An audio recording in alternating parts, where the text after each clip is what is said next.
Close your eyes. Take a deep breath.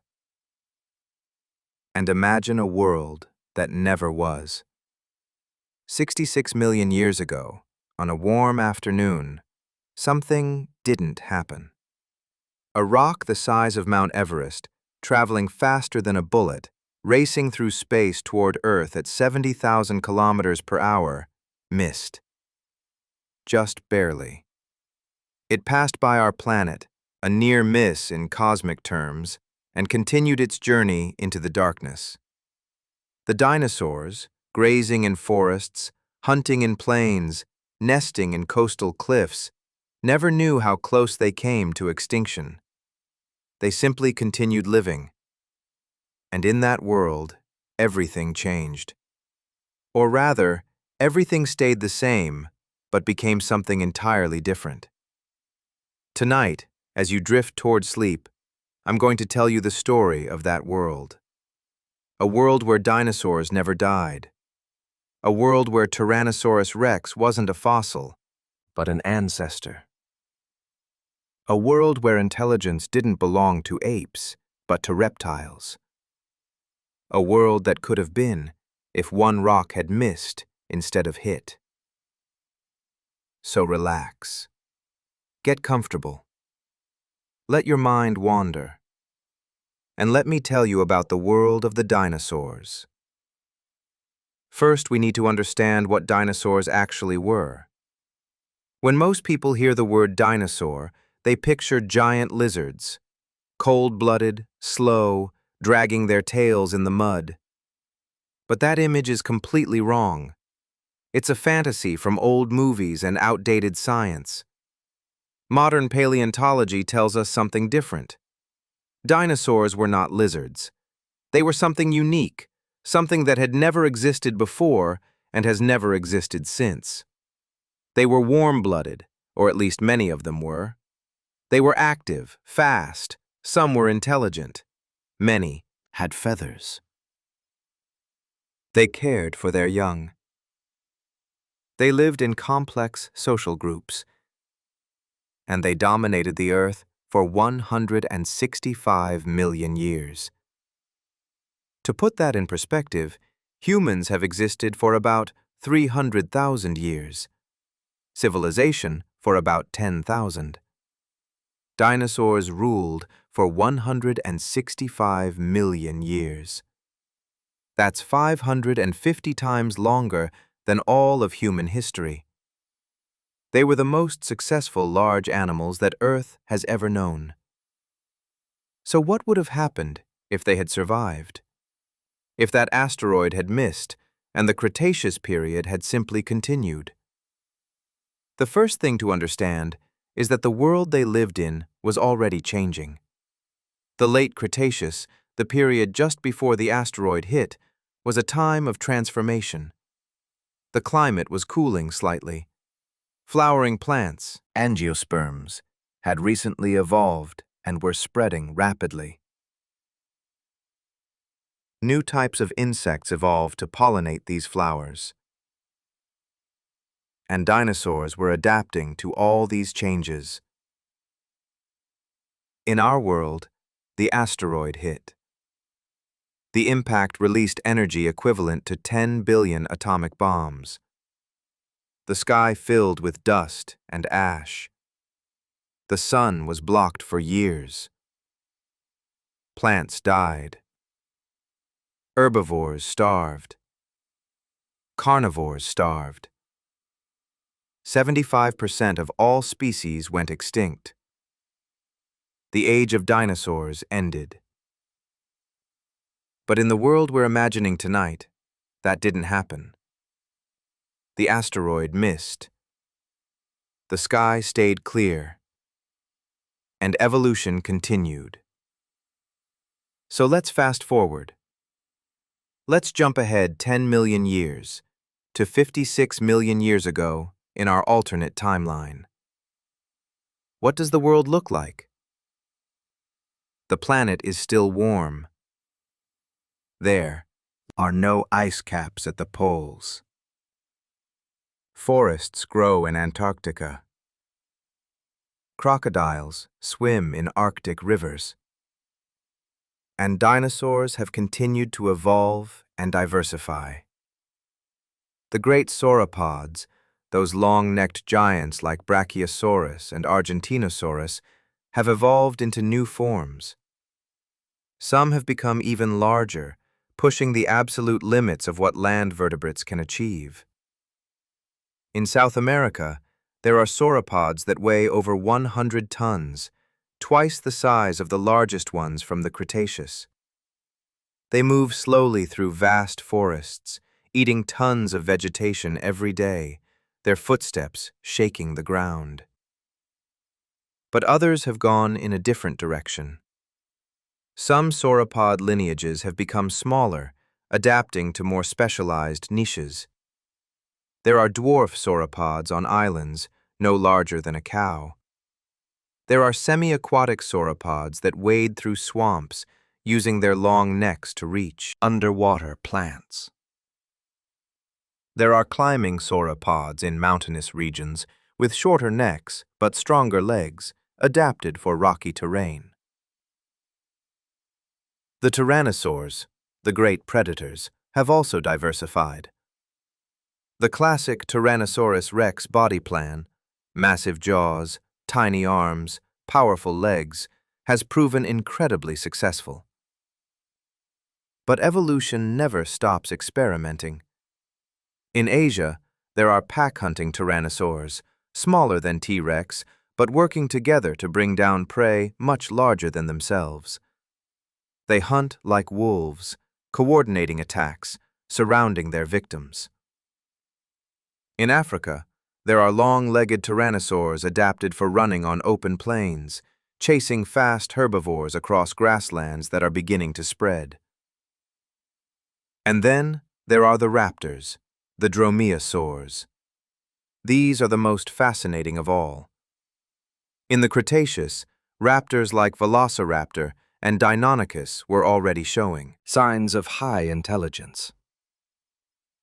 They had large brains relative to their body size.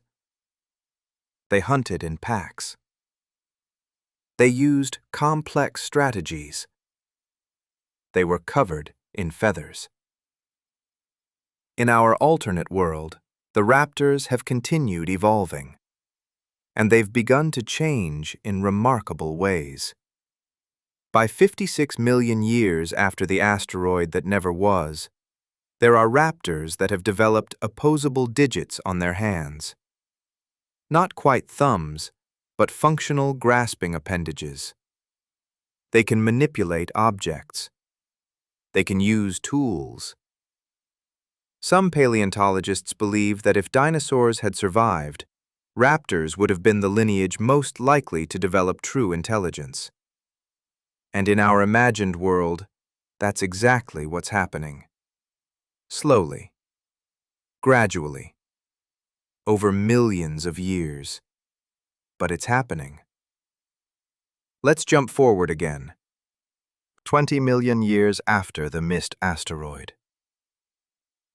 46 million years ago in our alternate timeline. The Earth is starting to cool. This is a global trend, driven by changes in ocean currents and continental positions. Antarctica has drifted over the South Pole and is beginning to freeze. Ice sheets are forming. Sea levels are dropping. The climate is becoming more seasonal, with colder winters and hotter summers. This is a challenge for dinosaurs. They evolved in a greenhouse world, warm and stable. But they're adaptable. They've survived climate changes before, and they'll survive this one. In the high latitudes, near the Arctic and Antarctic circles, some dinosaurs are evolving insulation. Thick coats of feathers, like down jackets. Some are developing behaviors to cope with the cold, hibernation, migration, communal nesting, where body heat is shared. The smaller dinosaurs, already feathered, have an advantage. The larger ones struggle more, but they adapt. Grasslands are spreading. Grasses had just barely evolved at the end of the Cretaceous. But now they're taking over, creating vast prairies and savannas. New types of herbivorous dinosaurs evolved to eat this tough, silica-rich food. They develop batteries of teeth, similar to the hadrosaurs of the Cretaceous, capable of grinding grass efficiently. These grazing dinosaurs spread across the world, creating ecosystems that look, from a distance, almost like the African savanna. Except the animals are dinosaurs, not mammals. And what about the mammals? In our world, after the asteroid, mammals exploded in diversity. They filled all the niches left empty by the dinosaurs. They became everything from tiny shrews to massive whales. But in the world where dinosaurs survived, mammals remain in the shadows. They're still there, of course. They've been there the whole time, living alongside dinosaurs for over 100 million years. But they're mostly small. Nocturnal. They're rat-sized, mouse-sized, some as large as badgers or small dogs. They live in burrows, in trees, hunting insects and eating seeds. They're successful in their own way. But they're not dominant. They can't be, because dinosaurs occupy all the large animal niches. Some mammals have adapted to nocturnal life so completely that they've developed echolocation. These are the ancestors of bats, evolving the same way but millions of years earlier. Some mammals have taken to the water, becoming semi-aquatic, swimming in rivers and lakes to escape the dinosaurs that hunt on land. These could be the ancestors of whales, if they ever get the chance to fully commit to the ocean. But for now, they're just a minor part of the ecosystem. Now let's make a big jump. 30 million years after the missed asteroid. 36 million years ago, in our alternate timeline, the cooling trend has continued. Antarctica is now fully glaciated. The Arctic is starting to freeze as well. The world is entering what paleontologists call an icehouse climate, with permanent ice at the poles. This is very different from the greenhouse world of the Mesozoic. Large dinosaurs are struggling in the high latitudes. It's simply too cold for animals that size to maintain their body temperature efficiently. So they migrate.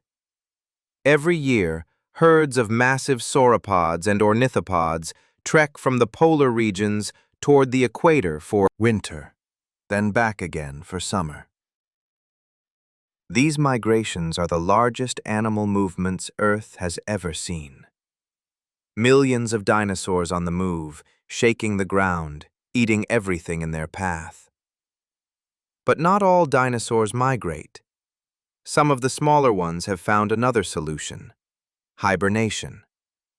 They dig burrows, huddle together, and enter a state of torpor for the winter months. Their metabolism slows. They live off stored fat, and they wake up when spring returns. Meanwhile, in the temperate and tropical zones, dinosaur diversity is at an all-time high. There are dinosaurs adapted to every conceivable environment. Desert dinosaurs with adaptations for water conservation. Mountain dinosaurs with thick feather coats and strong legs for climbing. Swamp dinosaurs, forest dinosaurs, prairie dinosaurs. The age of dinosaurs hasn't ended, it's reached its peak. And then there are the raptors. They've continued to evolve, and they're becoming something remarkable. By 36 million years in our alternate timeline, some raptor lineages have brains that are proportionally as large as those of modern crows or parrots. These are among the most intelligent birds alive today. And the raptors are reaching that level. They use tools. They crack nuts with rocks. They fish with sticks. They dig for roots with sharp bones. They're not making elaborate tools yet, nothing like what humans would eventually create. But they're experimenting. They're learning. And crucially, they're teaching their young. Knowledge is beginning to accumulate across generations. These intelligent raptors live in family groups. They communicate with a complex system of calls, gestures, and body language. They have names for each other, specific sounds that identify individuals. They cooperate in hunting with defined roles, drivers, ambushers, lookouts. They share food.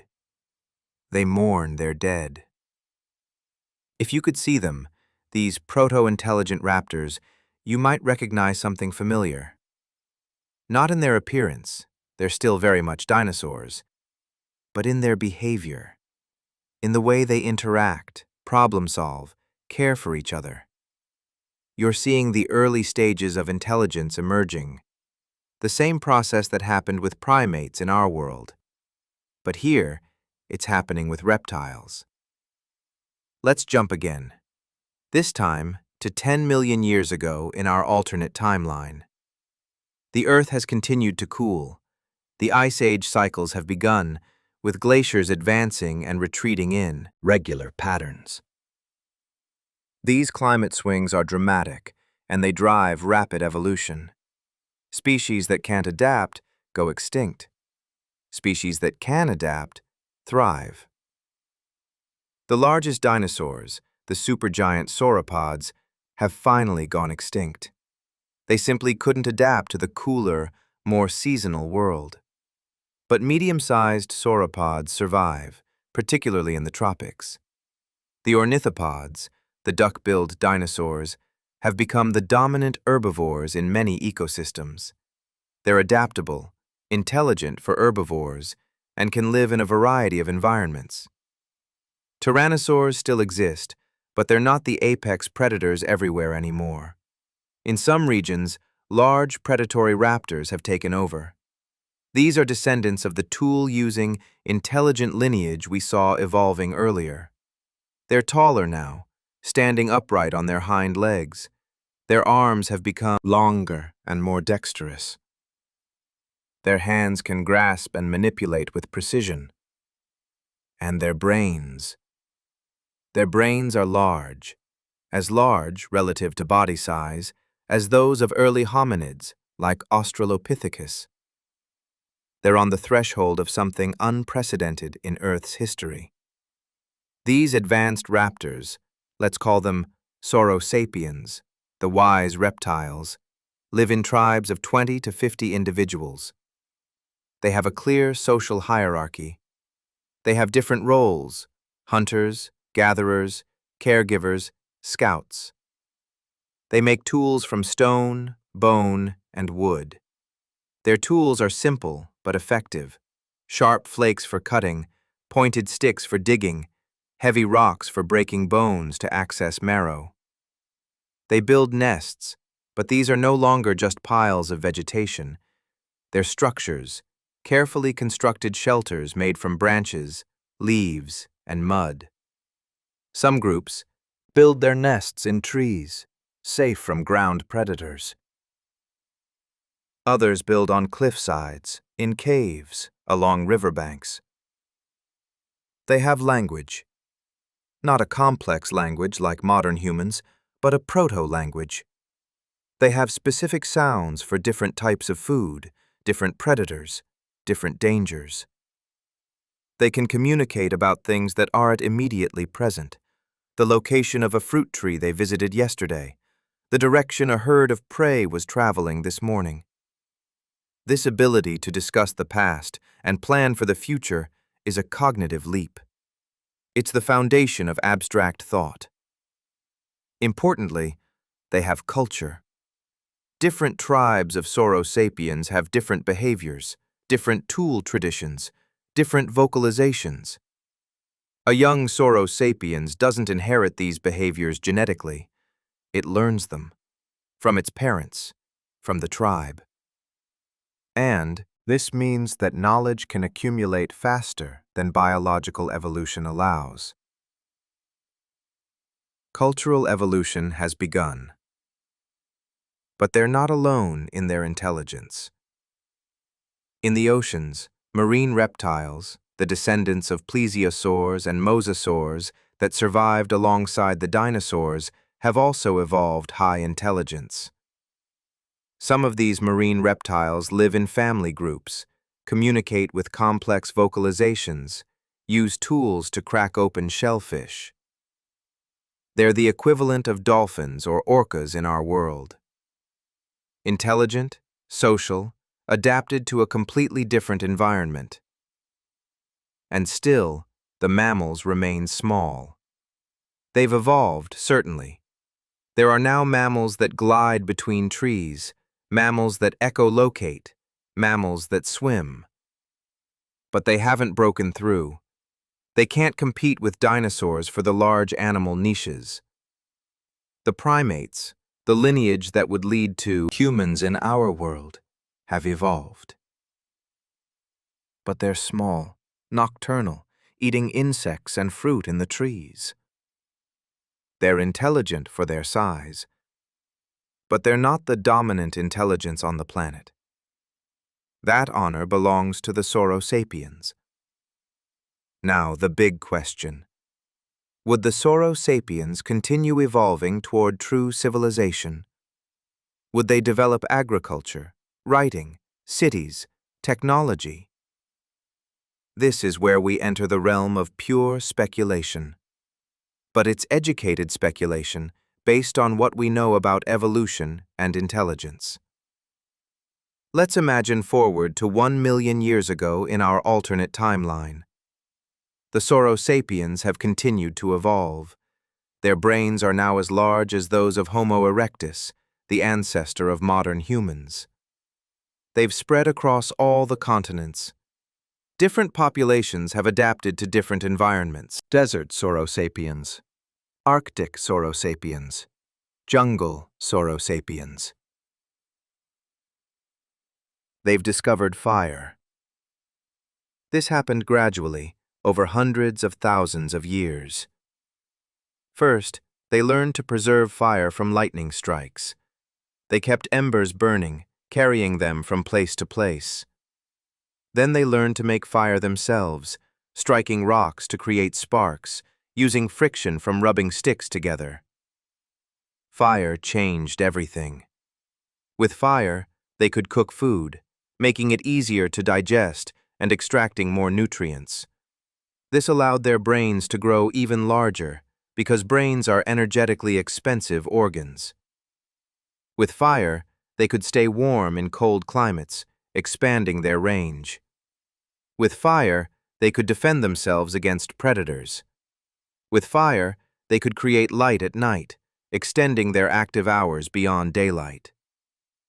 Their tools have become sophisticated. They make spears with sharp stone points attached to wooden shafts with plant fiber bindings. They make cutting blades, scrapers, needles. They've learned to work bone and antler into tools as well. Some populations have even begun to make simple pottery, clay vessels hardened in fire. They hunt the largest animals on the planet. Working in coordinated groups, they can bring down sauropods that weigh many tons. It's dangerous, but the reward is enormous. Enough food to feed the entire tribe for weeks. They've developed specific hunting strategies for different prey, passing this knowledge down through generations. And they're beginning to create art. In caves across the world, Saurosapiens paint images on the walls. Handprints in this case, three-fingered claw prints. Images of the animals they hunt. Sauropods, ornithopods, other dinosaurs. Abstract patterns whose meaning is lost to time. Perhaps they're religious symbols. Perhaps they're maps. Perhaps they're simply expressions of the urge to create, to leave a mark, to say, "We were here." Do they have religion? It's impossible to know for certain. But they bury their dead with care, sometimes placing tools and food with the bodies. This suggests a belief in some kind of afterlife. They seem to have shamans or spiritual leaders, individuals who perform rituals, who mediate between the tribe and the mysterious forces of nature. They watch the stars, track the seasons, understand the cycles of the moon. Their language has become complex. They can discuss abstract concepts, time, causality, hypotheticals.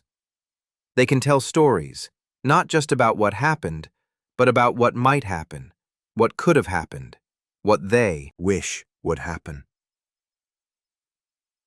They have names for things that don't exist in physical form: justice, bravery, fear, love.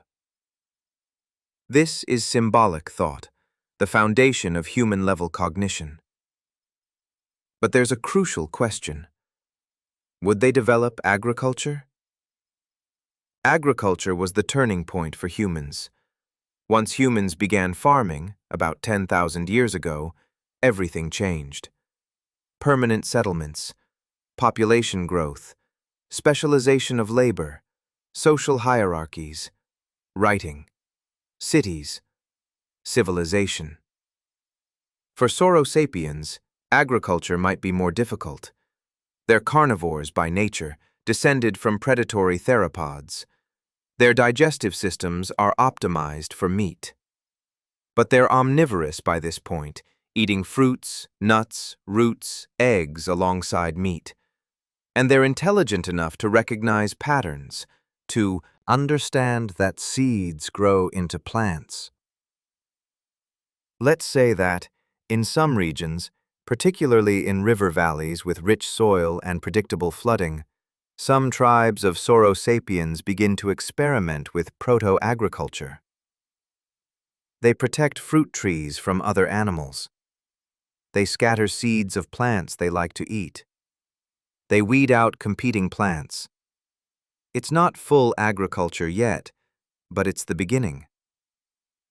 Meanwhile, other tribes remain purely hunter-gatherers, and that's fine. In our world, many human societies remained hunter-gatherers for tens of thousands of years after agriculture was invented elsewhere. Some human groups, like the Aboriginal Australians, maintained hunter-gatherer lifestyles for over 60,000 years. There's nothing inevitable about agriculture. It's just one strategy among many. But let's follow the agricultural Sauro sapiens forward. Let's imagine that by 500,000 years ago in our alternate timeline, true agriculture has developed in several regions. They've domesticated certain plants, varieties of fruits that are larger, sweeter, easier to harvest, grains that can be ground into flour, root vegetables that store well. They've learned to irrigate, channeling water from rivers to their fields. They've learned to fertilize, using animal waste and compost. And crucially, they've domesticated animals. But not mammals, like humans did with cows, sheep, and pigs.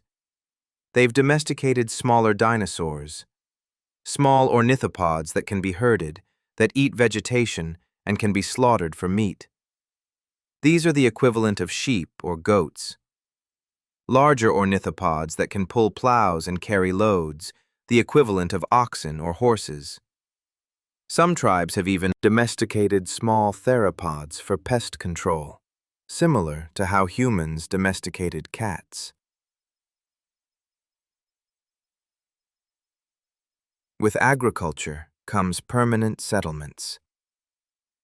No longer do Sauro sapiens tribes wander following game. Now they stay in one place, near their fields. They build structures, not just temporary nests, but permanent dwellings.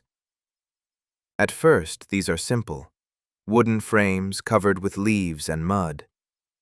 But over time, they become more sophisticated. Stone foundations, thatched roofs, multiple rooms. Villages form. 100 individuals, 200, living in close proximity. This creates new challenges. How do you organize a community this large? How do you prevent conflict? How do you distribute resources fairly? social structures become more complex. There are leaders, chosen for their wisdom, their strength, their ability to mediate disputes. There are specialists, the best tool makers, the best hunters, the shamans who perform rituals. There's a concept of property. This field is mine. This dwelling is yours. There are rules, traditions, laws. And then, perhaps inevitably, comes writing. At first, it's just marks on clay tablets, symbols representing numbers to keep track of grain stores and animal herds. A circle means 10. A line means 1. Simple accounting. But symbols can represent more than just numbers. A picture of a sauropod can mean sauropod. A picture of a river can mean river. This is pictographic writing, the earliest form. Over time, these pictures become stylized, abstract. They start to represent sounds, not just objects. A picture that originally meant water now represents the sound wa and can be combined with other symbols to write words that contain that sound. This is phonetic writing, a huge cognitive leap. With writing comes recorded history. Knowledge doesn't die with the individual anymore. It can be preserved, transmitted across generations, across distances. A Sauro sapiens farmer can read the agricultural records left by ancestors who lived generations ago, learning from their successes and failures. A healer can study the medicinal knowledge accumulated over centuries. Cities begin to grow. First, towns of a few thousand, then larger settlements, 10,000, 20,000, 50,000 individuals living in close quarters. These are the first Sauro sapiens civilizations. And with civilization comes all its complexities. Art and architecture, music and poetry, mathematics and astronomy, philosophy and theology, but also war and slavery, inequality and oppression, disease and famine. The same contradictions that marked human civilizations. Different Sauro sapiens civilizations develop in different regions. Along the great river valleys where agriculture is easiest, the equivalent of Mesopotamia, Egypt, the Indus Valley, China. Each develops its own culture, its own writing system, its own gods and myths. Some civilizations might worship the great sauropods as gods. These titanic creatures, the largest animals to ever walk the land, would seem divine. Perhaps there are temples where sauropods are fed and venerated. Perhaps sacrifices are made to them. Other civilizations might worship the sun and stars, the cycles of nature. They build monuments aligned with astronomical events, solstices, equinoxes, the rising of particular stars. These are their pyramids, their Stonehenge. They fight wars, of course. Different tribes, different cities competing for resources.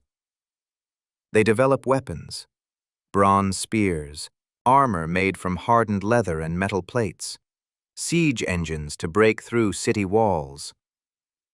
Armies of Sauro sapiens march across the land, sometimes riding on the backs of large domesticated dinosaurs, an intimidating sight. But they also trade. Goods travel along trade routes, metal ores, precious stones, spices, tools. Ideas travel too, technologies, stories, religious concepts.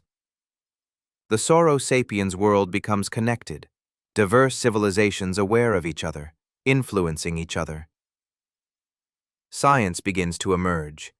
Not modern science, not yet, but proto-science. Careful observation of nature, attempts to understand the patterns, to predict events. They study the stars and develop calendars. They study plants and learn which ones heal, which ones poison. They study animals and learn to breed them for desired traits. Mathematics develops from practical needs. How do you calculate the area of a field? How do you determine how much grain you need to feed a city through winter? How do you build a structure that won't collapse? Geometry, arithmetic, early algebra all emerge from these questions. And then, one day, a Sauro sapiens philosopher has a radical idea. Maybe the world isn't controlled by gods. Maybe there are natural laws, patterns that can be discovered and understood. Maybe if we study the world carefully enough, we can predict and control it. This is the birth of the scientific method. Let's jump forward one more time, to the present day in our alternate timeline. 66 million years after the asteroid that never was. What does the Sauro sapiens world look like now? It's impossible to predict with certainty. Evolution is not deterministic. History is shaped by contingency, by chance events that cascade into massive consequences. But we can imagine possibilities. Perhaps Sauro sapiens civilization has reached a level equivalent to human civilization in the 19th or 20th century. They have cities of millions. They have machines powered by steam or internal combustion. They have telegraphs or even primitive computers. They've invented the printing press, spreading knowledge and literacy. They've developed medicine, chemistry, physics. Their technology might look different from ours. They're descended from predators with binocular vision and grasping hands, so they'd be good at fine manipulation. But they're cold-blooded, or at least partially cold-blooded, depending on how they evolved. So maybe they prefer warmer climates, and their technology focuses on climate control. They might have developed advanced heating systems long before other technologies. They communicate differently than humans. In addition to vocalizations, they might use visual displays. Many dinosaurs had crests and frills that could change color. Sauro sapiens might have evolved enhanced control over their skin coloration, using it as a form of communication. Imagine a language that's partly spoken, partly visual, with emotions and concepts displayed through shifting colors and patterns on the skin. What about their relationship with other species? In our world, humans have domesticated dozens of animal species and driven hundreds to extinction. The Sauro sapiens would likely do the same. Many of the large dinosaur species might be extinct, hunted to oblivion, or outcompeted by agriculture. But others would be domesticated, bred for specific purposes. And the mammals? In this world, mammals never got their chance. They remained small, nocturnal, marginal. Primates exist, but they're minor players in the ecosystem. No apes. No humans. The lineage that led to us never evolved beyond small, tree-dwelling insectivores. Would Sauro sapiens be better than humans? More peaceful? More sustainable? Probably not. Intelligence doesn't automatically confer wisdom. They would likely face the same challenges we do: environmental destruction, resource depletion, conflict between groups, the tension between individual desires and collective good. But maybe they'd have different strengths. Reptiles live longer than mammals of similar size. Perhaps Sauro sapiens individuals could live for centuries. How would that change their culture? With such long lifespans, they might think on much longer timescales. Decisions made now would affect them personally decades or centuries in the future, making them more invested in long-term planning. Or perhaps the opposite. perhaps their reproduction would be more like modern reptiles, laying eggs, less parental investment per offspring. This might make their society less focused on family units, more communal. Or it might make them more callous, less empathetic. It's impossible to say. One thing is certain: their art would be alien to us. Their music would use different scales, different rhythms. Their visual art would emphasize different aspects, maybe color and pattern over form, given their potential for color-changing skin. Their literature would explore themes that arise from their particular experience of the world. And their philosophy, their understanding of existence, would be shaped by their nature. They're descended from predators, so maybe they have a more pragmatic, ruthless view of ethics. Or maybe intelligence has softened them, allowed them to transcend their predatory instincts. Maybe they've developed concepts of compassion, justice, love, just as humans did.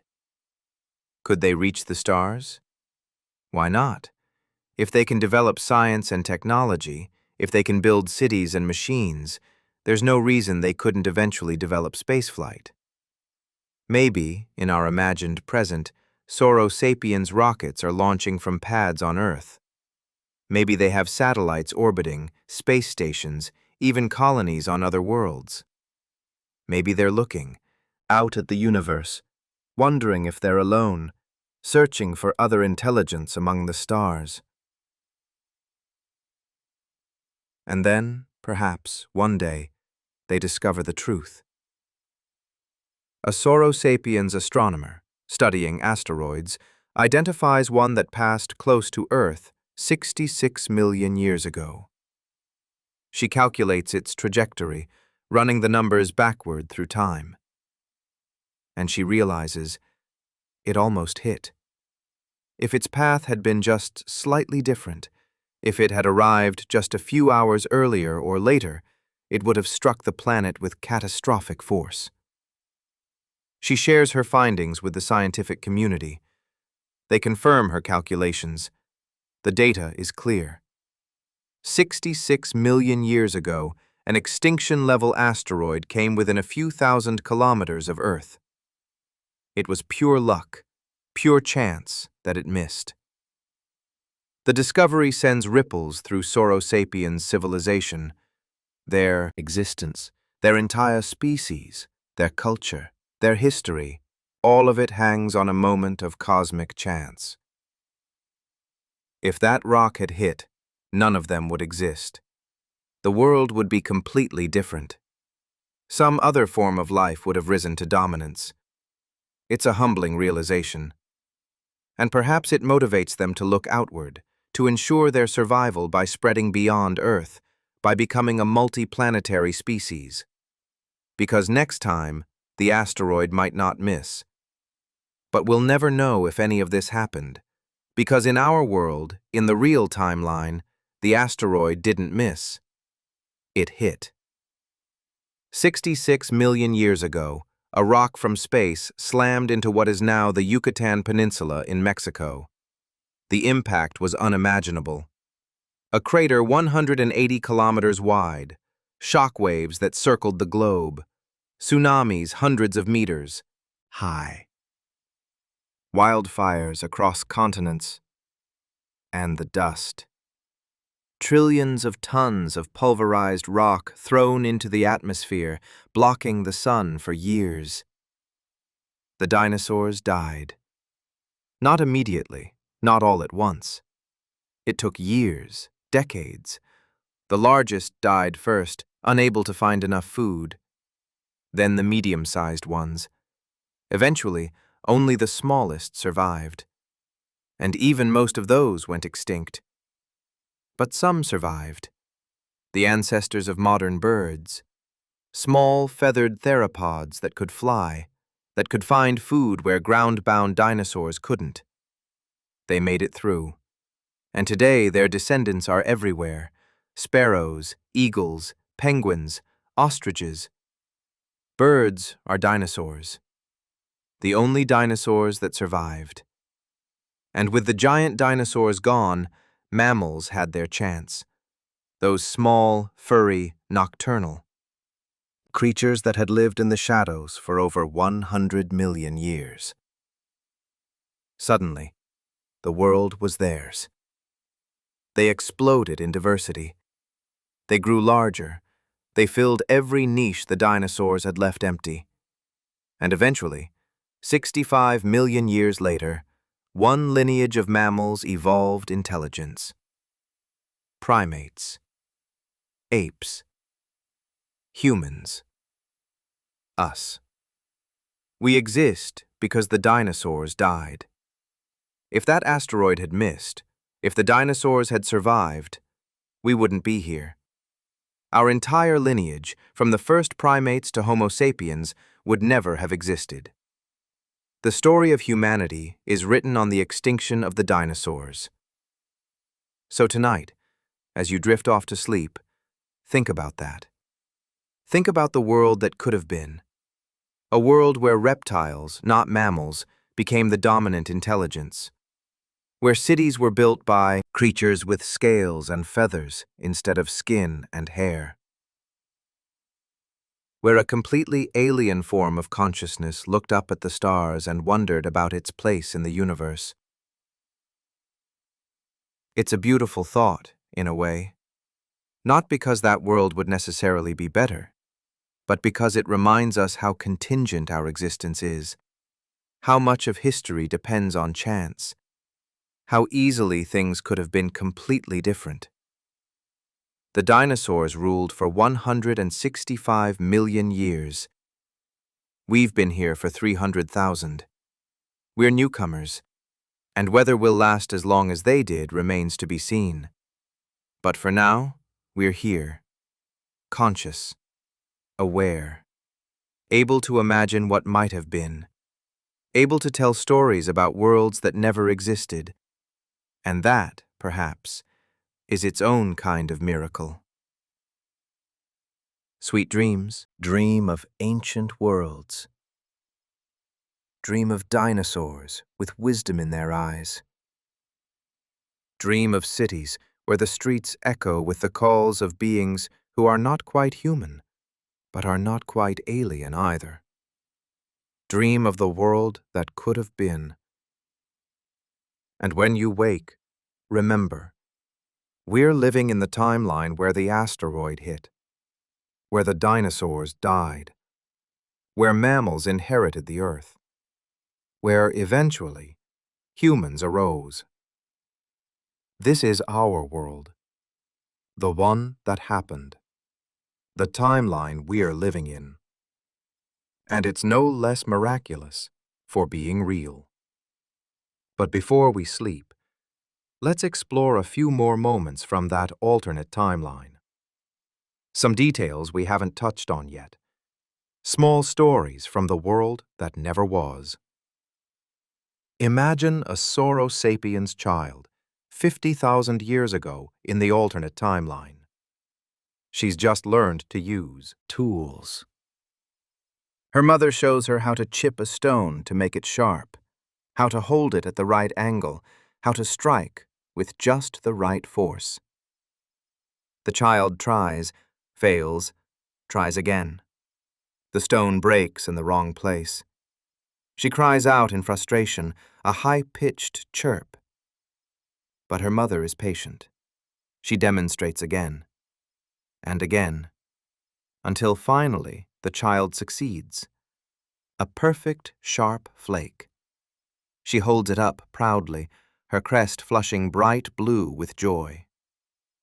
This moment, this transmission of knowledge from parent to child, happens millions of times across the Sauro sapiens world. Each generation learns from the last. Each generation adds something new. This is cumulative culture, the engine of progress. In another part of the world, 20,000 years later, a Sauro sapiens artist sits in front of a cave wall. He's mixing pigments, grinding ochre and charcoal, mixing them with fat and water. He's about to paint something important. Last week, the tribe brought down a massive sauropod, the largest anyone had seen in generations. It was dangerous. 3 hunters died. But they succeeded. And now, this artist will immortalize that hunt on the cave wall, so future generations will remember. He paints the sauropod, huge and brown, towering over tiny Saurosapiens figures. He paints the hunters, their spears raised. He paints the moment of the kill, the spears entering the sauropod's flank, the blood. And around the painting, he places 3 handprints. Not his own. The handprints of the hunters who died, preserved in ochre, a memorial. Thousands of years later, another Saurosapien stands in front of that same painting. The images are faded now, the colors dull. But she can still see them. She doesn't know who painted this. She doesn't know the names of those 3 hunters, but she knows they were brave. She knows they were Saurosapiens, like her. She reaches out and places her own hand over one of the ancient handprints, a connection across millennia. Now jump forward to the early agricultural period, 10,000 years ago in the alternate timeline. A Saurosapiens farmer stands in his field, looking at the crops. He's worried. It hasn't rained in weeks. The plants are wilting. If the drought continues, his family will starve. He does what his ancestors have always done. He prays. He goes to the small shrine at the edge of the field, a pile of stones with a carved figure on top. The figure represents the rain-bringer, a deity his people believe controls the world. Weather.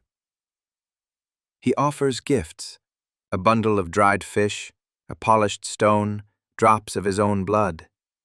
He chants the ancient prayers, the words passed down for generations. The next day, clouds gather. Thunder rumbles. Rain pours down, soaking the earth, reviving the crops. The farmer believes his prayers worked. In reality, it was just weather, natural patterns of wind and moisture. But for the farmer, it's proof that the gods listen. His faith is strengthened. This same scene plays out across the Saurosapiens world. Different gods, different rituals, but the same impulse, to understand and control the forces of nature through supernatural means. It will be thousands more years before science begins to replace religion as the primary explanatory framework. And even then, religion won't disappear. It serves too many psychological and social functions. In the great cities, 5,000 years ago in the alternate timeline, something new is happening. Philosophy. A Saurosapiens teacher sits in a public square, surrounded by students. They're debating fundamental questions. What is the nature of existence? Why do we suffer? What is the right way to live? One student argues that pleasure is the highest good, that life should be devoted to maximizing joy and minimizing pain. Another argues that virtue is what matters, that a good life is one lived according to moral principles, regardless of personal happiness. A third argues that nothing matters, that existence is meaningless, that we should accept this and live without illusions. The teacher listens to each argument. He doesn't claim to have the answer. Instead, he asks more questions. What do you mean by pleasure? How do you define virtue? If existence is meaningless, why continue existing? The students grapple with these questions, their crests flushing different colors as they think, argue, reconsider. This is the birth of philosophy in the Saurosapiens world. The same questions humans have asked, now being asked by reptilian minds. The answers might be different, shaped by their particular psychology and culture. But the questions are universal. Meanwhile, in a different city, a Sauro sapiens scientist is conducting an experiment. She's studying the properties of light. She's noticed that when light passes through certain crystals, it splits into colors. She's trying to understand why. She sets up her apparatus carefully. A beam of sunlight focused through a hole in the wall. A prism, a carefully cut piece of transparent crystal. A white screen to catch the result. She adjusts the angle, and suddenly, there it is. A rainbow, a spectrum of colors spread across the screen. She measures the angles, records the colors in order, repeats the experiment with different crystals. She's developing a theory of optics, understanding that white light is actually composed of multiple colors, that different materials bend light at different angles. This knowledge will eventually lead to the development of lenses, telescopes, microscopes. Scientific revolutions often begin with simple observations and careful experiments. In another part of the city, a Sauro sapiens engineer is designing a machine. He's working on a problem: how to lift heady stones to the top of the new temple being constructed. Currently, it requires dozens of workers pulling on ropes. It's slow, dangerous, exhausting. There must be a better way. He sketches designs on a clay tablet. He's thinking about levers and pulleys, simple machines that can multiply force. He builds a small prototype, testing different configurations. Finally, he has it, a system of multiple pulleys that allows one worker to lift what previously required 10. It's an innovation that will transform construction across the civilized world. These moments, the artist and the farmer, the philosopher and the scientist, the engineer and the teacher, they are all part of the tapestry of Sauro sapiens civilization. Different threads, different colors, woven together into something complex and beautiful. Now imagine the moment when two different Sauro sapiens civilizations meet for the first time. They've developed in isolation, separated by mountains or oceans, for thousands of years. They speak different languages, worship different gods, have different customs. The first contact is tense. Each group sees the other as alien, potentially dangerous. Weapons are readied. But then, something interesting happens. A young Sauro sapiens from one group, curious and brave, approaches the other group with hands extended, claws retracted, a gesture of peace. And a young Sauro sapiens from the other group responds in kind. They can't speak each other's languages, but they can communicate in other ways. They point to objects and say their words for them, teaching each other. They share food, a universal gesture of goodwill. They demonstrate their tools, their crafts. Slowly, over days and weeks, understanding grows. Not all first contacts go this smoothly, of course. Sometimes there's conflict, misunderstanding, violence. Sometimes one civilization conquers another. But sometimes there's trade, exchange of ideas, peaceful coexistence. The Sauro sapiens world becomes more connected, more diverse, more complex. Think about their music. What would Sauro sapiens music sound like? They can vocalize, certainly, producing a range of chirps, whistles, and resonant calls from their throat sacs. But they also have keen hearing, able to detect frequencies that humans can't. Perhaps their music includes ultrasonic elements, rhythms and melodies at pitches beyond what we could perceive. They invent instruments, drums made from stretched skin over hollow logs, beaten with sticks or tails.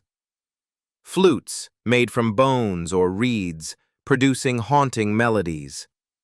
Stringed instruments, though their construction would be different, maybe using plant fibers or animal sinew stretched over resonating chambers. A Sauro sapiens musician sits by a fire, playing a bone flute. The notes float through the night air, sad and beautiful. Others listen, their crests lowering in respect, in shared emotion. Music transcends language. It speaks directly to the emotions, creating connections between individuals. Even in a world of intelligent dinosaurs, music would serve this same fundamental purpose. What about their mathematics? Mathematics is often called the universal language, something that should be the same regardless of which species develops it. And to some extent, that's true. 2 plus 2 equals 4, whether you're a human or a Sauro sapiens. But the way mathematics is expressed, the symbols used, the concepts emphasized, those might differ. Sauro sapiens have 3 primary digits on each hand. Perhaps they develop a base 6 number system instead of the base 10 system humans use. Their arithmetic would look different. Their multiplication tables would be different. But the underlying logic would be the same. A Sauro sapiens mathematician works late into the night, illuminated by oil lamps. She's trying to solve a problem in geometry, calculating the volume of a complex 3-dimensional shape. She draws diagrams, writes equations in their elegant script. Finally, after hours of work, she has it, the solution. She chirps in excitement, a pure note of joy. This is why she does mathematics, not for practical applications, though those will come, but for the sheer beauty of understanding, the elegance of proof. In the realm of medicine, Sauro sapiens healers would face unique challenges. Their physiology is different from mammals. They're ectothermic or partially ectothermic, depending on their evolutionary path. This means their body temperature varies with the work environment. They might be more susceptible to temperature-related illnesses. A Sauro sapiens healer examines a patient who's sick. The patient is lethargic, not eating, scales dull and lifeless. The healer checks the patient's body temperature by touch. Too cold. She prescribes warmth, lying near a fire, drinking hot broths, being covered in heated stones. She also prepares a medicine from herbs, plants known to stimulate the appetite and strengthen the body. Over generations, Sauro sapiens healers accumulate vast knowledge of medicinal plants, surgical techniques, diagnostic methods. They learn which herbs reduce fever, which promote healing, which ease pain. They develop surgical instruments, bronze scalpels for cutting, bone needles for suturing. They understand anatomy from butchering animals and, occasionally, from examining their own dead. Eventually, they might develop the scientific method and apply it to medicine. They conduct controlled experiments, testing whether a particular treatment actually works or is just superstition. They dissect bodies to understand internal organs. They discover the circulation of blood, the function of the lungs, the role of the brain. Medical science advances, life expectancy increases, infant mortality decreases. What about their concept of self? Are Sauro sapiens self-aware in the same way humans are? The mirror test is a classic experiment for self-awareness. You put a mark on an animal's body where they can't normally see it, then put them in front of a mirror. If they try to remove the mark by touching the reflected image, they don't understand it's them. If they touch their own body where the mark is, they understand the reflection is themselves. In our world, very few animals pass the mirror test. Great apes, dolphins, elephants, magpies. It's a rare ability. But Saurosapiens, with their high intelligence, would almost certainly pass it. They would recognize themselves in reflections. They would have a sense of I, of being a distinct individual separate from others. But would they have the same sense of personal identity that humans do? Humans think of themselves as continuing entities, the same person from childhood to old age, despite physical and mental changes. We have autobiographical memory, a narrative sense of self. Saurosapiens might have this too, or they might experience identity differently. Perhaps, with their potentially longer lifespans, they have an even stronger sense of continuous identity. Or perhaps, if they lay eggs with less parental investment, they have a weaker sense of family identity and stronger tribal identity. These are details that would shape their psychology in profound ways. In the realm of warfare, Saurosapiens' conflicts would be fierce. They're descended from predators, equipped with claws and teeth. Even unarmed, they're dangerous. Armed with spears, swords, armor, they'd be formidable warriors. Imagine a Saurosapiens army on the march. Thousands of individuals, their scales painted in war colors, carrying weapons and shields. Some ride on the backs of domesticated dinosaurs, large ornithopods bred for size and docility. The ground shakes with their footsteps.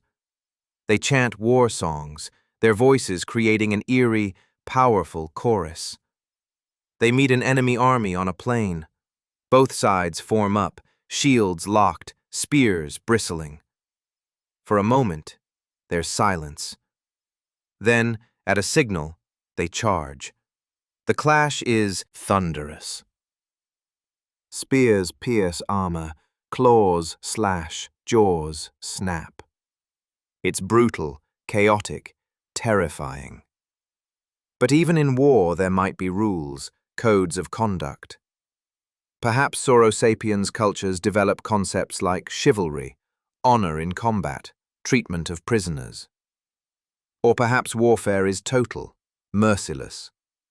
It would depend on their culture, their ethics, their circumstances. After a battle, the victors and the defeated both tend to their wounded. Even enemies can share a moment of mutual respect, recognition that they're all Saurosapiens, all intelligent beings trying to survive in a difficult world. Perhaps they exchange prisoners, establish treaties, create peace.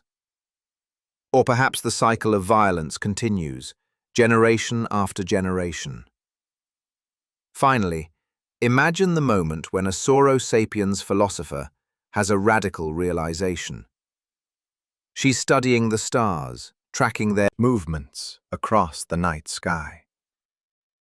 She's noticed patterns, cycles, the way certain stars rise and set at predictable times. And she realizes something profound. The world is governed by natural laws, not by the whims of gods. This is a dangerous thought in her society. The priests might call it heresy. But she can't unthink it. The evidence is too clear. The universe operates on principles that can be discovered and understood through observation and reason. She writes her ideas down, carefully, knowing they might be controversial. She shares them with a few trusted students. Some are shocked. Some are intrigued. And slowly, over generations, this new way of thinking spreads. It's the beginning of the scientific revolution in the Saurosapiens world. The moment when supernatural explanations begin to give way to natural ones. When faith begins to be supplemented and sometimes replaced by reason. It's a transformation that changes everything. But even as science advances, art and beauty remain important. A Sapiens poet composes verses, carefully chosen words that create images, evoke emotions, capture the essence of experience. The poems are recited in public gatherings, memorized by listeners, passed down through generations. One poem speaks of the eternal cycle of life and death, comparing it to the seasons, to the rising and setting of the sun.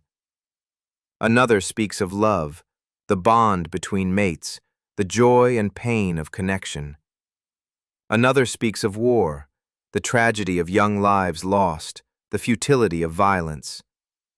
These are universal themes, expressed through a Sapiens perspective, in words and concepts shaped by their unique experience of the world.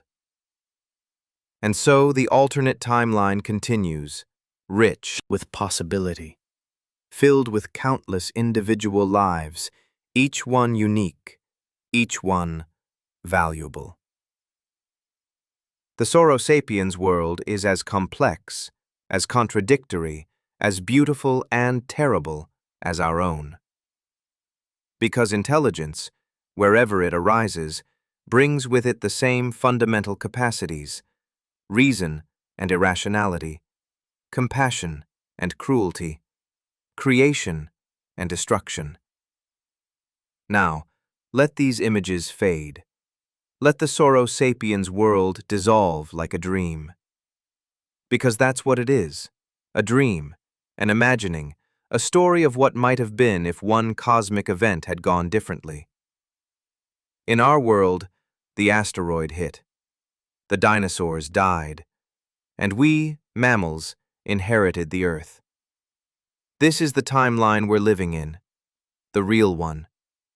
And maybe that's okay. Maybe it's even wonderful. Because it means we're here, conscious, aware, able to imagine alternate timelines, able to wonder about what might have been.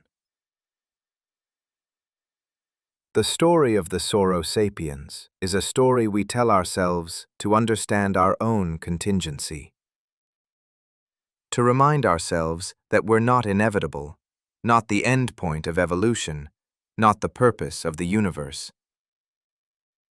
We're just one possibility among many. We exist because of chance, because of a rock from space that happened to hit Earth at just the right angle, at just the right time. And that makes our existence precious, not because we're special in some cosmic sense, but because we're improbable, because we almost didn't exist, because in countless alternate timelines we don't exist, and some other form of intelligence looks up at the stars and wonders about its place in the cosmos. So rest now. Close your eyes. Let sleep come.